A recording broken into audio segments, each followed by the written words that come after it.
الحمد لله رب العالمين والصلاة والسلام على سيد المرسلين وعلى آله وأصحابه أجمعين أما بعد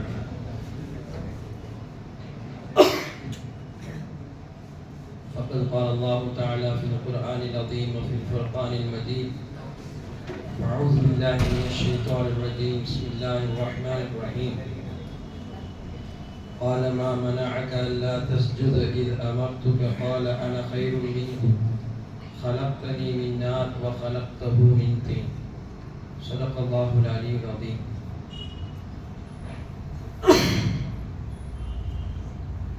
சங்கி பொருந்திய அல்லாஹ்வின் அடியார்களே,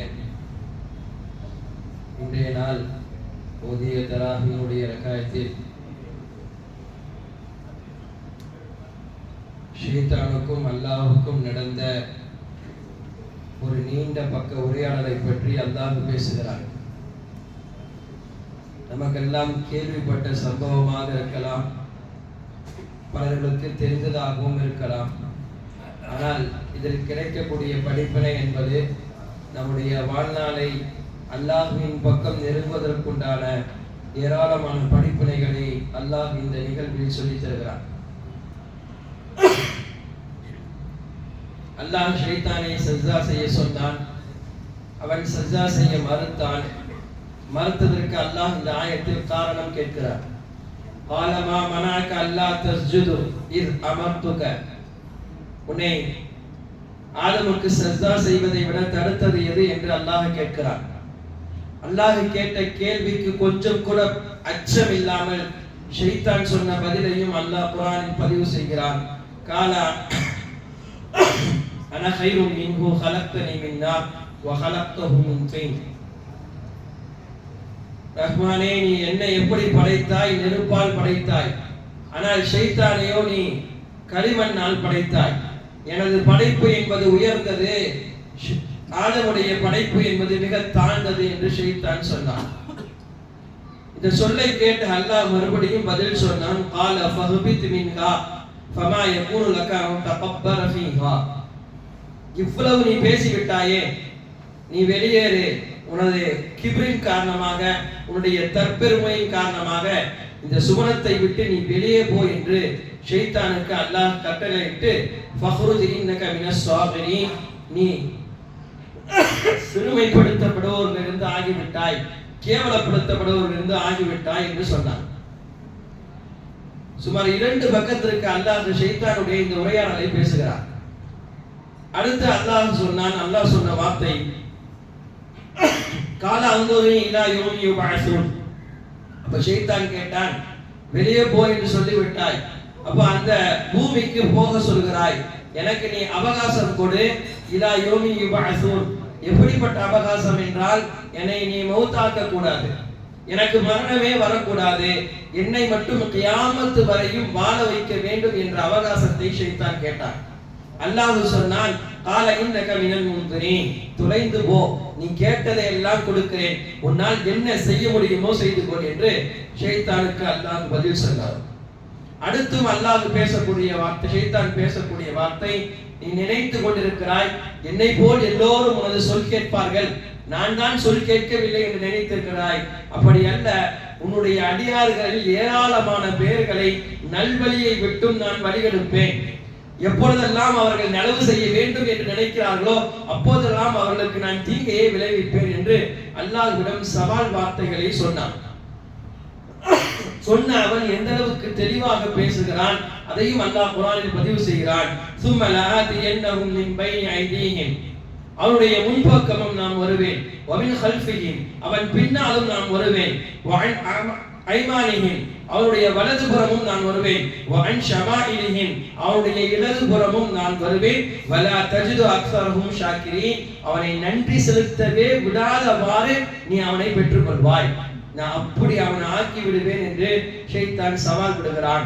அடுத்து அல்லாஹ் சொன்னான், قال اخرج منها مذموما مدحورا, விரட்டப்பட்டவனாக சபிக்கப்பட்டவனாக இந்த இடத்தை விட்டு வெளியே போ என்று அல்லாஹ் சொல்லிவிட்டு கடைசியாக ஷைத்தானுக்கு அல்லாஹ் சொன்னான், லமன் தபியக மின்ஹும், உன்னையும் சரி லஅம்ல அன்ன ஜஹன்னம மின்கும், உன்னையும் சரி உன்னை பின்பற்றிய அத்தனை பேருக்கும் நான் நரகத்தை தயாராக வைத்திருக்கிறேன் என்று சொல்லி முடிக்கிறார்.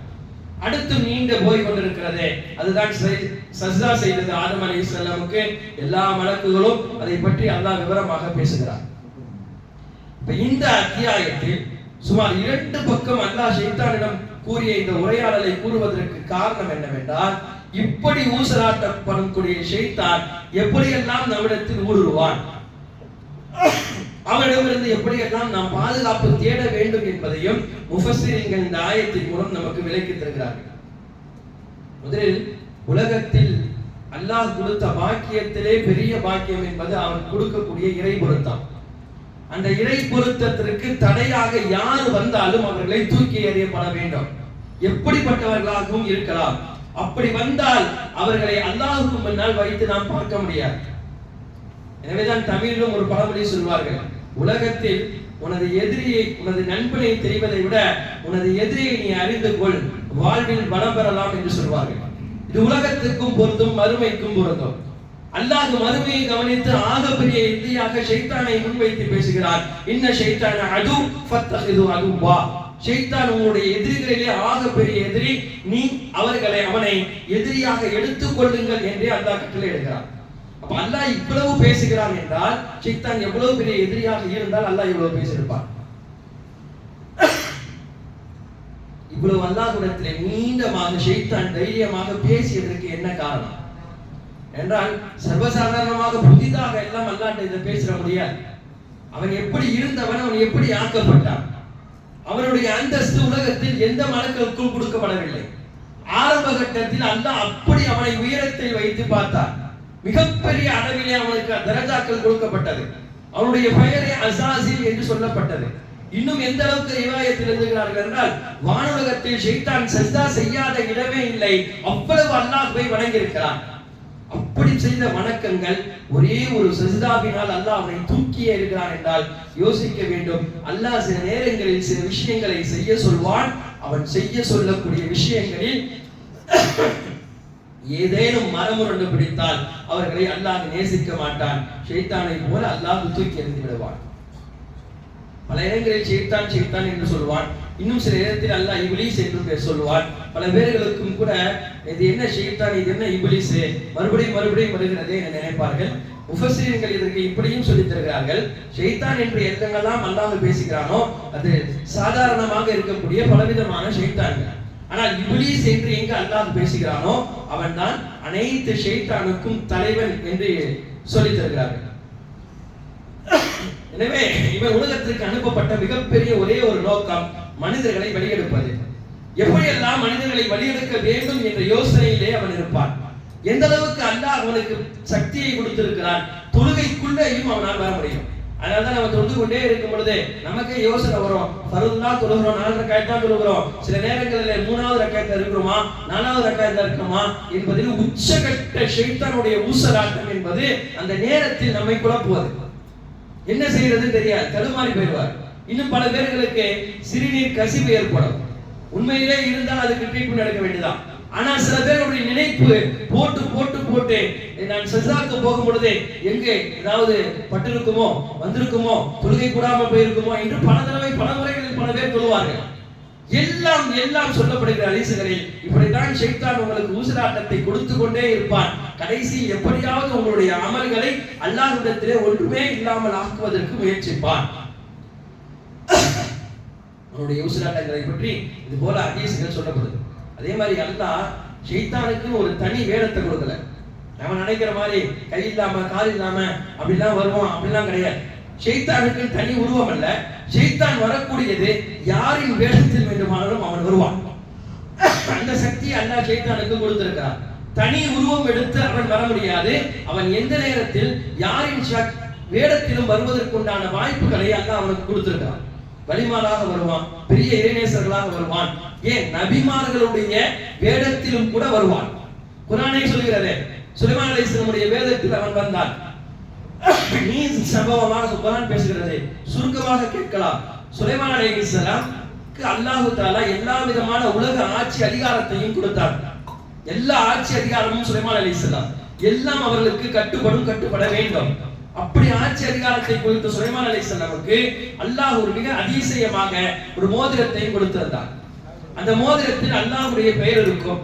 இன்னும் சொல்ல போனால் அந்த நேரத்தில் இருந்த சூனியக்காரருடைய சூனிய புத்தகம் எல்லாம் வைத்து ஒரு இடத்தில் மறைத்து புதைக்கி வைக்கப்பட்டது. ஏன் அந்த புத்தகத்தை திரும்ப எடுத்து படித்து ஏராளமானவர்கள் வழிகெடுத்து விடுகிறார்கள், ஏராளமானவருடைய பாதை மாறி போய்விடுகிறது என்பதற்காக அந்த சூனிய புத்தகத்தை ஒரு இடத்தில் போட்டு மறைக்கப்பட்டு வைத்திருந்தது. அந்த புத்தகம் எங்க இருக்கிறது, அந்த ரகசியமும் அந்த மோதிரத்தில் இருந்தது. இப்படி ஏராளமான அந்த மோதிரத்தில் ஏராளமான ரகசியங்கள் புதிந்த மோதிரத்தை எப்போதும் சுலைமான் அலைஹிஸ்ஸலாம் தன்னுடைய விரல்களில் போட்டுக் கொண்டே இருப்பார்கள். மிக அத்தியாவசியமான நேரத்தில் மட்டும்தான் அதை காட்டுவார்கள். சொல்லப்போனால் கழிவறைக்கு போகும்போது மட்டும்தான் அல்லாஹ்வுடைய பெயர் போட்டிருக்கிறது என்பதனால் கரட்டி தனது மனைவியிடம் கொடுத்து விட்டு போவார்கள். இப்படி ஒரு நேரம் கொடுத்து விட்டு போயிட்டு வந்து கேட்கும் பொழுது மனைவி சொன்னாங்க, இப்பதான் வந்து கேட்டீங்க, நான் உங்கள்ட்ட எல்லாம் கொடுத்தேன்னு சொல்றாங்க. இப்ப வந்தது யார் என்று சுலைமான் அலைஹிஸ்ஸலாமுக்கு தெரிந்தது. வந்தது ஷைத்தான். சுலைமான் அலைஹிஸ்ஸலாமுடைய ரூபத்திலே வந்து வாங்கி விட்டு போய் விட்டார். சுலைமான் அலைஹிஸ்ஸலாம் அப்ப கேட்ட துஆ ஒன்றுதான், யா அல்லாஹ், இந்த மோதிரத்தின் தரக்கூடிய தீங்குகள் வந்து நான் உன்னிடத்திலே பாதுகாப்பு தேடுகிறேன் என்று துஆ செய்தார்கள். இதற்காக சொல்ல வருகிறேன், அல்லாஹ் அவனுக்கு கொடுத்த சக்தி அது. எந்த வேடத்தில் வேண்டுமானாலும் ஷைத்தானால் வர முடியும். ஆனால் ஒரே ஒரு வேடத்தில் வர முடியாது என்று சொன்னால் பெருமானார் ஸல்லல்லாஹு அலைஹி வஸல்லம் அவருடைய வேடத்தில் மட்டும்தான் ஷைத்தானால் உருவெடுக்க முடியாது. அல்லாஹ் அதற்கு அனுமதி கொடுக்கவில்லை. ரசூலுல்லாஹை போல ஷைத்தான் யாருக்கும் நாயகம் வருவதை போல வரமாட்டான் என்பது மட்டுமல்ல, எந்த அளவுக்கு அல்லாஹ் ரசூலுல்லாஹ்வுடைய பதவியையும் அந்தஸ்தையும் உயர்த்தினான் என்றால் கனவிலும் கூட ரசூலுல்லாஹை போல ஷைத்தான் வர முடியாது. யாராச்சும் கனவுல வந்துட்டு ஷைத்தான் வந்துட்டு நான் தான் ரசூலுல்லாஹ்னு சொல்லுவானா? நான் சொல்ல முடியாது. அந்த சக்தி ஷைத்தானுக்கு கிடையாது. உலகத்தில் யாராவது ரசூலுல்லாஹை நான் பார்த்தேன் என்று சொன்னால் அவர் நாயகத்தை தான் பார்த்திருக்கிறார். இல்ல அவர் பெரிய பொய் சொல்கிறார், அவரை போல பொய்யாளர் யாரும் கிடையாது. என்ன ஒரு சந்தேகமாலாம் கனவை சொல்ல முடியாது. பல நேரத்துல நம்ம ஒரு கனவு கனவும் அதுல பல பேர் வருவாங்க, அவரா இருக்குமோ, தூங்கி எஞ்சோன சில நேரத்துல அவர் இல்ல வேற ஆளா இருக்கும் அப்படிலாம் நினைப்போம். கனவுகள் சில நேரங்களில் தெளிவாக தெரியாது, கொஞ்சம் மறைமுகமாகவும் இருக்கும். ஆனால் பெருமானார் ஸல்லல்லாஹு அலைஹி வஸல்லம் மட்டும் கனவில் கண்டால் இதுல மறைமுகம் எல்லாம் கண்ட ரசூலுல்லாஹ்வே சொன்னார்கள், என்னை கண்டார் என்றால் அவர் என்னை தான் கண்டிருக்கிறார். மன் ரஆ மின்கும் ஃபில் மனாமி ஃபகத் ரஆனி, ரசூலுல்லாஹ் சொன்ன ஹதீஸ். யார் என்னை கனவில் கண்டாரோ அவர் என்னை மட்டும் தான் கண்டிருக்கிறார்கள் என்றார்கள் பெருமானார் ஸல்லல்லாஹு அலைஹி வஸல்லம். எனவே ஷைத்தானுக்கு பெருமானார் ஸல்லல்லாஹு அலைஹி வஸல்லம் உருவெடுத்து வருவதற்கு அல்லாஹ் தஆலா அந்த சக்தியை கொடுக்கவில்லை. ஷைத்தானை பற்றி இவ்வளவும் தெரிந்திருக்கிறது என்ன காரணம் என்று சொன்னால் ஒரே ஒரு நோக்கம் தான், நமக்கு வரக்கூடிய எந்த விதமான சூழ்நிலைகளும் அவனுக்கு சாதகமாக ஆகிவிடக்கூடாது. பல நேரங்களில் குறிப்பாக ரமதான் போன்ற நேரங்களில் நாம் குர்ஆன் ஓதுவோம், எடுத்து யாராவது வந்து பேசுவாங்க, நமக்கு தெரிஞ்சவர் தானே கொஞ்ச நேரம் கழிச்சு ஓதிக்கலாம் என்று மூடி வைப்போம். இப்போ நம்ம அவரை ஷைத்தான் சொல்லல, அவர் ரூபத்தில் பல நேரங்களில் ஷைத்தான் அப்படி வருவார். அவருடைய நோக்கம் ஒன்றுதான், இவனை நல்ல வழியில வந்து எப்படியாவது திருப்பி விடுவது. துலுகிறதுக்காண்டிதான் பள்ளிக்குள்ள வந்திருப்பாரு, பல நேரத்துல துலுகாமையே பள்ளியை விட்டு வெளியே போயிடுவார். எல்லாம் நினைத்து கொண்டுதான் வருவான். அவன் நினைத்தவுடன் ஷைத்தான் சொல்லிவிடுவான், எப்படியாவது இவரை இந்த இடத்திலிருந்து வெளியேற்ற வேண்டும். எந்த அமலை ஷைத்தான் செஞ்சாலும் என்ன செய்ய சொல்ல மாட்டானா, நீ இந்த அமலை செய்யாத, இது செஞ்சா அல்லாஹ்வுடைய பொருத்தம் கிடைக்காது என்று சொல்ல மாட்டான். நம்மளே ஃபஜர் கண்டிக்கணும், தஹஜ்ஜுத் கண்டிக்கணும்னு நினைப்போம்.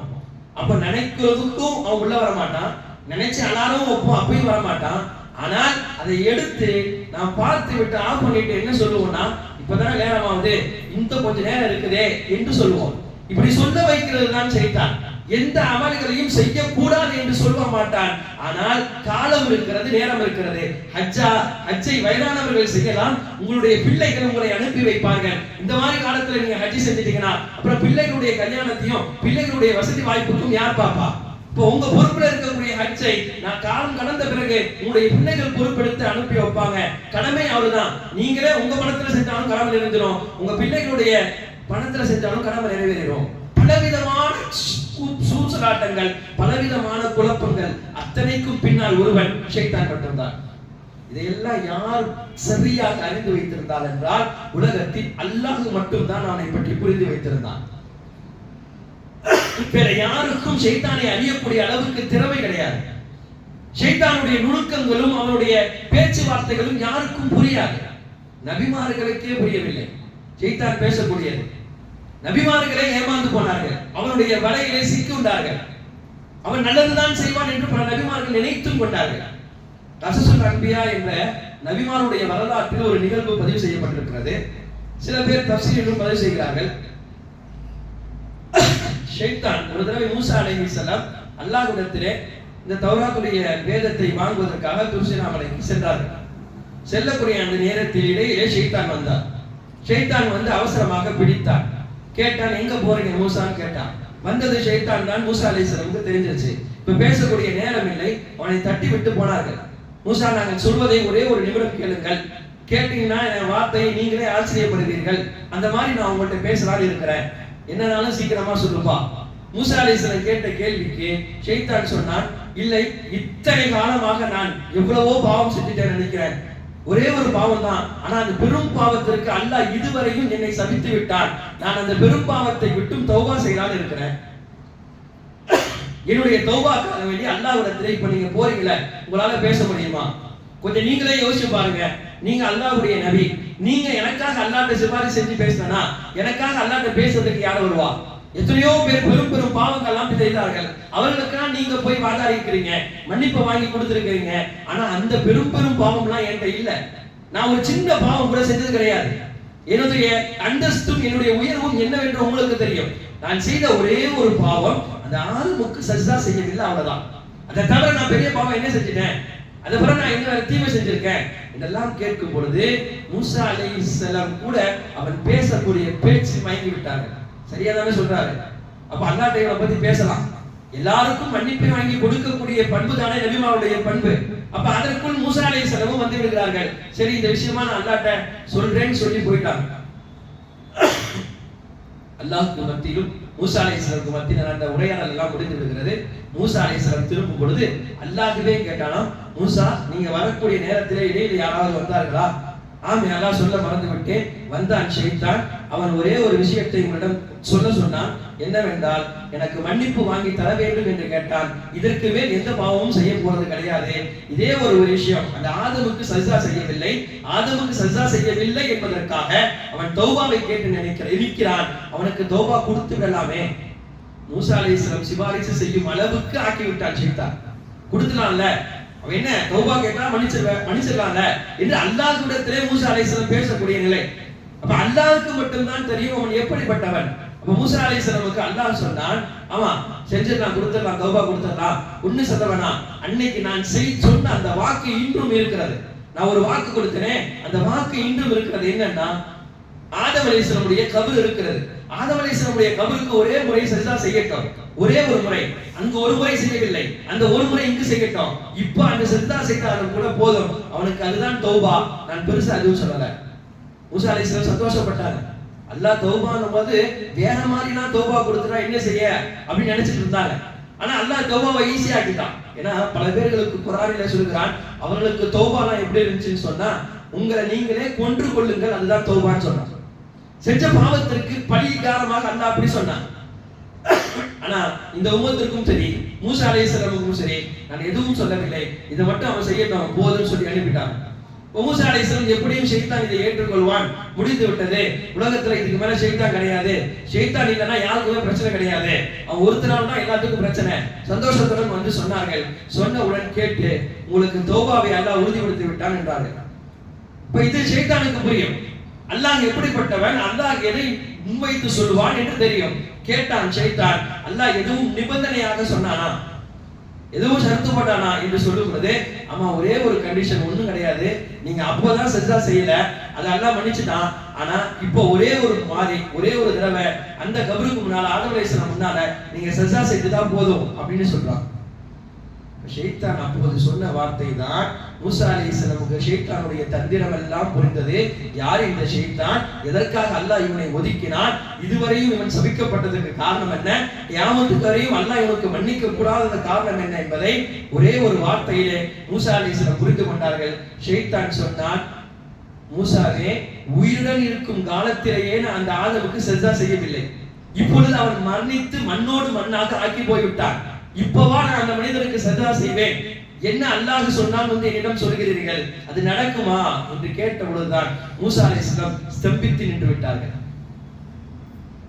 மூசா அலைஹிஸ்ஸலாம் பேச்சு நிப்பாட்டிட்டாங்க. அதுக்கு பிறகு ஷைத்தான் சொன்னானா, இருந்தாலும் என்னை பத்தி நீங்க அல்லாஹ்ட்ட இவ்வளவு எடுத்து பேசுறீங்க ஒரு நபியா, அப்ப நான் உங்களுக்கு ஏதாச்சும் செய்யணுமே.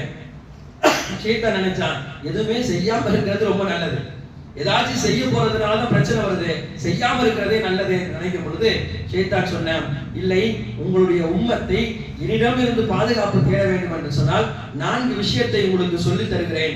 இந்த 4 விஷயத்தை அவர்கள் சரியாக செய்தால் அவரிடம் அந்த மனிதரிடம் என்னால் நெருங்க முடியாது, வேண்டுமென்றால் உங்களுடைய உம்மத்தை இந்த 4 தொடாமல் பாதுகாத்துக் கொள்ளுங்கள் என்று சொன்னார். இப்ப ஷைத்தானே முன் வந்து சொல்லிக் கொடுக்கக்கூடிய வார்த்தை. இதே புகாரியுடைய ஹதீஸில் இதே வார்த்தை இன்னொரு முறையில பதிவு செய்யப்பட்டிருக்கிறது.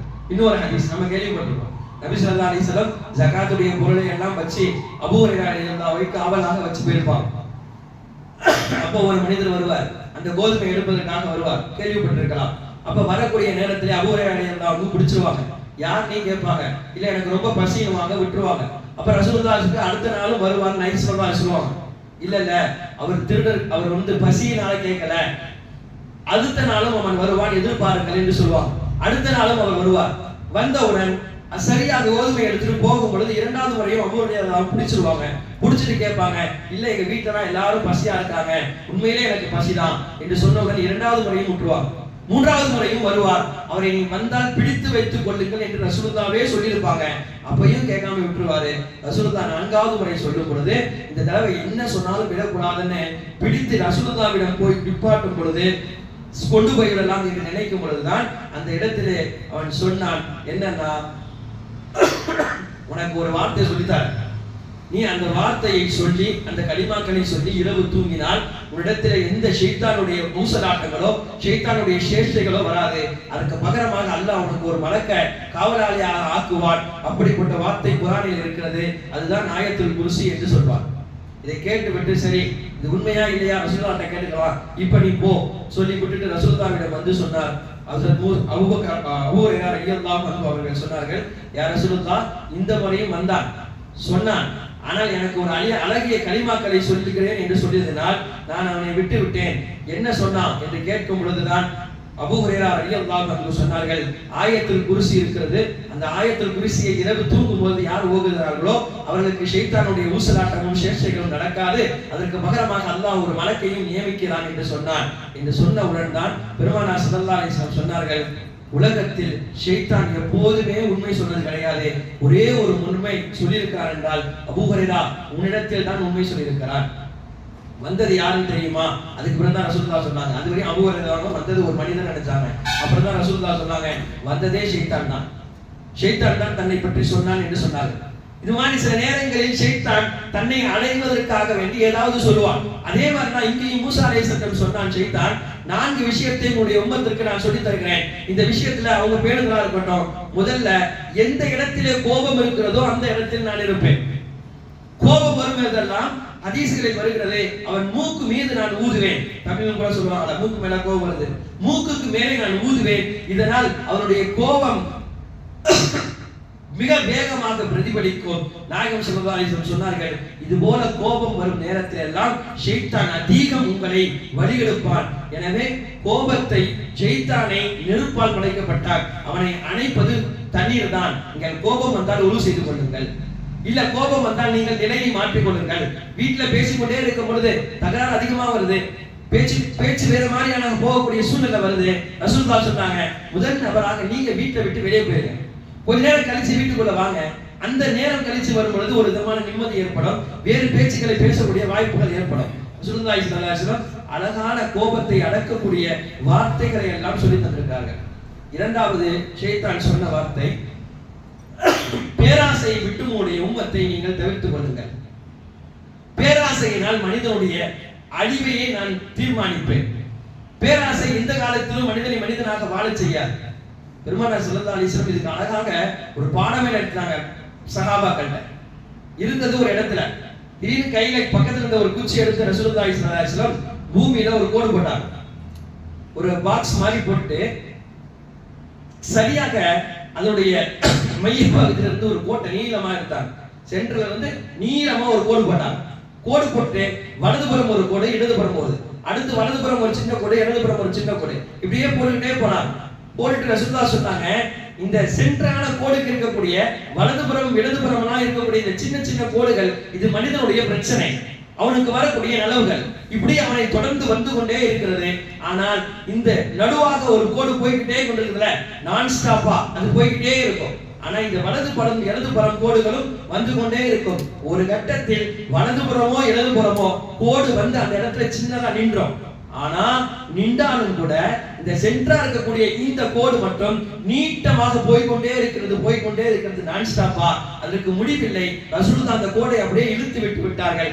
இது என்ன நாயகமே, இது கோடு என்னன்னு கேட்டாங்க சஹாபாக்கள். இந்த நீளமான கோடுக்கு கீழே இருக்கிறதுல கடைசி கோடு வலது பக்கமாக, அதுதான் அவருடைய மௌத், அவருடைய மௌனம் மரணம் வந்துவிடும். ஆனால் இந்த நீளமான கோடு அவனுடைய பேராசை, அவனுடைய மௌத்தை விட தாண்டி போகும். மனிதனுடைய பேராசை எந்த காலத்திலும் அவனுடைய மௌத்துடன் நின்று விடாது. எனவே நீங்கள் பேராசை கொள்ள வேண்டாம் என்றார்கள் ஸல்லல்லாஹு அலைஹி வஸல்லம்.